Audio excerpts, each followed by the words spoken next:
Un jeune homme demanda à un autre jeune homme, « Où travailles-tu » Il lui répondit, « Dans tel magasin. » Combien te donne-t-il par mois ? Je touche un salaire de.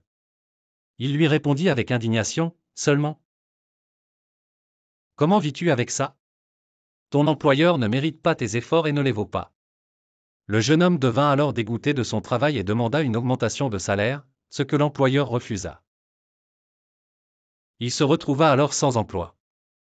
Il travaillait, mais maintenant, il est sans travail. Une femme demanda à une autre femme, après la naissance de son enfant, « Qu'est-ce que ton mari t'a offert pour la naissance ?»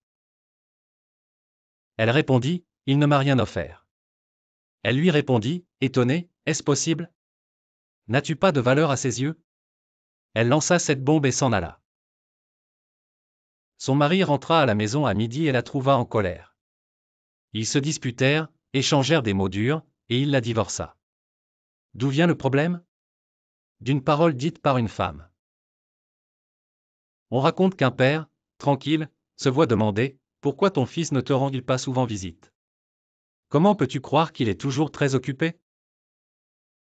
Cela trouble le cœur du père et commence à créer de la distance après la satisfaction. C'est le diable qui parle par sa langue. Les questions innocentes qui se répètent dans notre vie quotidienne peuvent être destructrices. Pourquoi n'as-tu pas acheté ceci ? Pourquoi ne possèdes-tu pas cela ? Comment supportes-tu cette vie ou cette personne ? Comment peux-tu permettre cela ? Nous les posons peut-être par ignorance, par curiosité ou par oisiveté. Mais nous ne savons pas ce que ces questions peuvent semer dans l'esprit de celui qui les entend. Le message de l'histoire, ne sois pas parmi les corrupteurs. Conseil, entre dans les maisons des gens aveugles et sors en muet. Ne gâchez pas la vie des autres.